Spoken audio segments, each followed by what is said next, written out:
will lead us, lead us, lead us forever. Will lead us, lead us, lead us forever.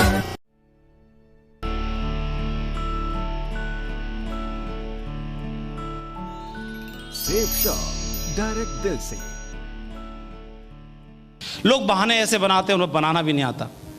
ऐसे बोलते हैं पैसे नहीं है, मेरे पास टाइम नहीं है, मेरे पास में कॉन्टैक्ट्स नहीं है, मैं कर नहीं पाऊंगा।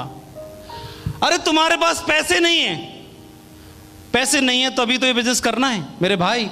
पैसे होते तो इस बिजनेस को करने की जरूरत ही क्या थी? है नहीं है, मुझे भी मालूम है पैसे नहीं है, मेरे पास भी पैसे नहीं है, इसीलिए मैंने शुरू किया है। आपके पास भी पैसे नहीं है, पैसे की कमी को पूरा करने के लिए तो करना है। फिर आदमी मजबूरी में पैसे की व्यवस्था कर लेता है, मजबूरी में व्यवस्था कर लेता है। कभी हॉस्पिटल जाने के लिए, कभी मैडम की डिलीवरी करवाने के लिए, कभी किसी का कर्जा पटाने के लिए, कभी कुछ और काम करने के लिए, कभी नौकरी में जुगाड़ करवाने के लिए, कभी बच्चे का एडमिशन दिलवाने के लिए मजबूरी में पैसे की व्यवस्था कर लेता है। तो क्या जब खुशी में जरूरत पड़े तो क्या खुशी में व्यवस्था नहीं कर लेनी चाहिए? जिंदगी बदलने की जरूरत पड़े तो वहां पर व्यवस्था नहीं कर लेनी चाहिए? कर लेनी चाहिए। लेकिन भगवान सद्बुद्धि दे उन लोगों को जिनके मुंह से बात निकलती है कि पैसा नहीं है बिजनेस को करने के लिए, जिंदगी बदलने के लिए नहीं है उसके पास। बाहर है मेरे शख्स। दूसरे कई बहुत बोलते हैं कई लोग कि मेरे पास टाइम नहीं है। अरे टाइम नहीं है, मुझे भी मालूम है आपके पास टाइम नहीं है। टाइम क्यों नहीं? क्योंकि पैसा ही नहीं है। पैसे की कमी को पूरा करने के लिए सुबह से शाम, शाम से सुबह, सुबह से शाम, शाम से सुबह लगे रहे, लगे रहे, लगे रहे। 15 साल हो गए, अगले 15 साल और निकल जाएंगे, तब भी मिल नहीं पाएगा टाइम। क्यों नहीं है? क्योंकि पैसा ही नहीं है। और मैंने अपने लोगों को देखा, इन सीनियर लोगों को 4 से 5 सालों में वो लोग डायमंड बन गए। उनके पास पैसा ही पैसा है और टाइम ही टाइम है। पैसा ही पैसा है, टाइम ही टाइम है, पैसा ही पैसा, टाइम ही टाइम है। तो मेरे को लगा कि यार इसमें पैसा और टाइम दोनों कमाया जा सकता है। एक बात और, लोगों ने बहाना बनाया। कैसी बातें बोले? हो सकता है जेन्युइन बात हो। उन्होंने बोला कि मेरे पास कांटेक्ट नहीं है, मैं कर नहीं पाऊंगा, मैं कर नहीं पाऊंगा, मैं कर नहीं पाऊंगा, मेरे बस की बात नहीं, हमसे नहीं हुआ तो। अरे आपको कैसे मालूम आप कर नहीं पाओगे? क्या पता आपको आप कर पाओगे कि नहीं कर पाओगे? क्या सचिन तेंदुलकर को मालूम था कि वो एक दिन क्रिकेट का शहंशाह बनेगा? क्या किसी को मालूम था अमिताभ जी को कि वो बॉलीवुड के बादशाह बनेंगे? क्या एम एस धोनी को मालूम था कि वो आने वाले टाइम में किंग बनेगा? क्या किसी को पता था एपीजे अब्दुल कलाम को कि आने वाले समय में वो एक शख्सियत बनेंगे? क्या देश के पीएम सीएम सबको मालूम था कि वो शख्सियत बनेंगे? किसी को नहीं मालूम था। उन्होंने प्रयास किया, प्रयास किया, प्रयास किया, प्रयास किया, प्रयास किया, बन गए, बन गए वो लोग, शख्सियत बन गए वो लोग। बल्ब बनाने से पहले बल्ब बनाने वाले को मालूम नहीं था कि बल्ब बना पाऊंगा कि नहीं बना पाऊंगा। धुन सवार थी, बना के देखता हूं भाई, बना के देखता हूं। बने बने बने बने बने बने, सालों गुजर गए, बना नहीं। लेकिन बंदे ने पीछा छोड़ा नहीं, बना के छोड़ूंगा, देखा ही जाएगी बात, बना के छोड़ूंगा। हवाई जहाज उड़ाने से पहले उसको मालूम नहीं था कि उड़ेगा कि नहीं उड़ेगा।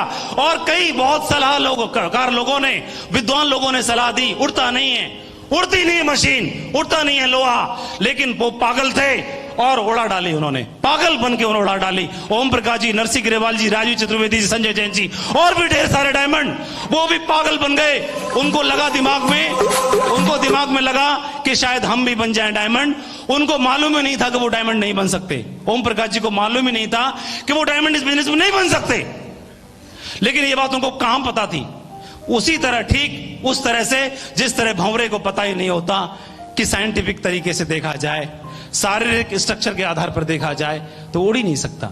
लेकिन उस पगले को ये बात पता ही नहीं है और अनजाने में उड़ता रहता है, उड़ता रहता है, उड़ता रहता है। और ओम प्रकाश जी को, ग्रेवाल जी को, चतुर्वेदी जी को, बाकी लोगों को मालूम ही नहीं था कि वो डायमंड बन नहीं सकते। और अनजाने में वो लगे रहे, लगे रहे, लगे रहे, लगे रहे, लगे रहे और डायमंड बन गए। उदाहरण पेश कर दिया पूरी दुनिया के सामने, पूरे हिंदुस्तान के सामने हम बन के दिखा दिया, आप भी बन सकते हो। रास्ता खुल गया सभी लोगों के लिए, रास्ता खुल गया सभी लोगों के लिए, खुल गया सभी के लिए, सबके लिए रास्ता खोल दिया। डायमंड बन के दिखाया सकता है। और दोस्तों, हमने उनको देखा इस बिजनेस में डायमंड बनते हुए। एक ही दिमाग में भूत सवार था, डायमंड बनना है चाहे कुछ भी क्यों ना हो जाए।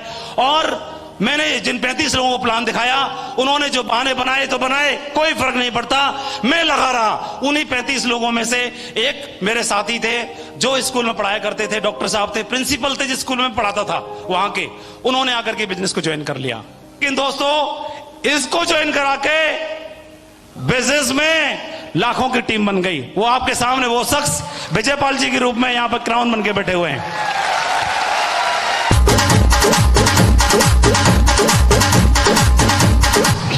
दूसरी चीज, उधर मैंने ज्वाइन कराया, उधर भी बल्ले बल्ले हो गई, लाइन लगना शुरू हो गई, डायमंडों की बौछार आना शुरू हो गई। 5 साल में मैं डायमंड बन गया। डायमंड बना, घर में खूब खुशियां, कर्जे की बात छोड़ो, अलग कर्जे को जड़ से उखाड़ के फेंक दिया, सबका हाथ खत्म खत्म खल्लास, घर में पैसे खर्चा, ऐसे करके घर में कार मोटरसाइकिल, ये वो, पक्का मकान, ये मकान वो मकान। पहले पिताजी थे तो सारा खर्चा हमारी पढ़ाई पे किया करते थे, तो हम लोग कच्चे मकान में रहते थे। तो एक दो रिश्तेदार वगैरह जो समझदार टाइप के रिश्तेदार होते हैं, तो पीछे बोलते होंगे तो मुझे मालूम नहीं, एक बार मेरे सामने ही बोल दिया कि तुम्हारे बाप ने क्या कर लिया है, नौकरी है, एक पक्का कमरा नहीं बनवा सके। तो वो हमारे पिताजी प्रमोशन लेते नहीं थे, ट्रांसफर पे जाते नहीं थे, क्योंकि बच्चों के संस्कार कौन देगा, बच्चों से दूर हो जाऊंगा इन 5 से तो गड़बड़ हो जाएगी। तो हमारे चक्कर में उन्होंने सेक्रीफाइस किया, प्रमोशन नहीं लिए, और वो सारा खर्चा हम लोगों पे करते रहे हमारी पढ़ाई पे। तो उन्होंने बोला कि मेरी दौलत मेरा सब कुछ ये बच्चे ही हैं। और तो मेरे दिमाग में था कुछ भी हो जाए भाई, मकान पक्का जरूर बनाना है एक बार। तो मैंने काम करना शुरू किया, और आगरा में जितनी भी पोर्श कॉलोनी है, सबसे महंगी आगरा में, पूरा पश्चिम उत्तर दक्षिण हर दिशाओं के अंदर जितनी भी पोर्स कॉलोनी है, उस पोर्स कॉलोनी में माधव के नाम का एक फ्लैट, एक प्लॉट, एक लग्जरी प्रॉपर्टी जरूर है। 10 करोड़ रुपए की प्रॉपर्टी पिछले 11 साल में सिक्योर लाइफ की कमाई से आज उसी घर में है।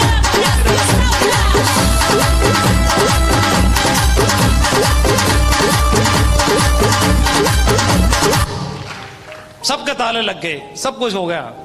मैं डायमंड बनने का सपना देखा था, मेरे को कई लोगों ने सलाह दी, डायमंड भाई डायमंड, हंसते थे।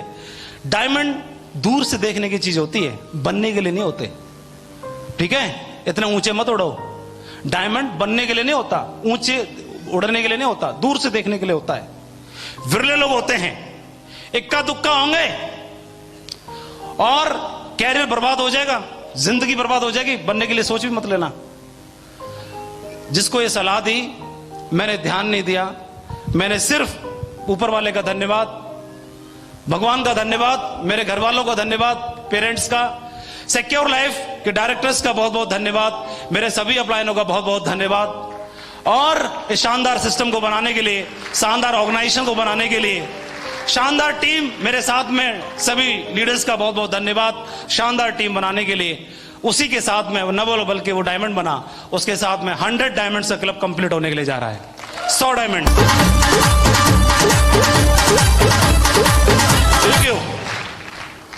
मैं ही अकेले 8 लाख रुपए महीने का नहीं कमाता, 1 करोड़ 4 लाख रुपए महीने न बल्कि मैं कमाता हूं। मेरी टीम में बैठे हुए यहां पर सभी डायमंड्स आज इस इनकम को ले रहे हैं और अपनी जिंदगी में वो सब शान और शौकत की जिंदगी जी रहे हैं।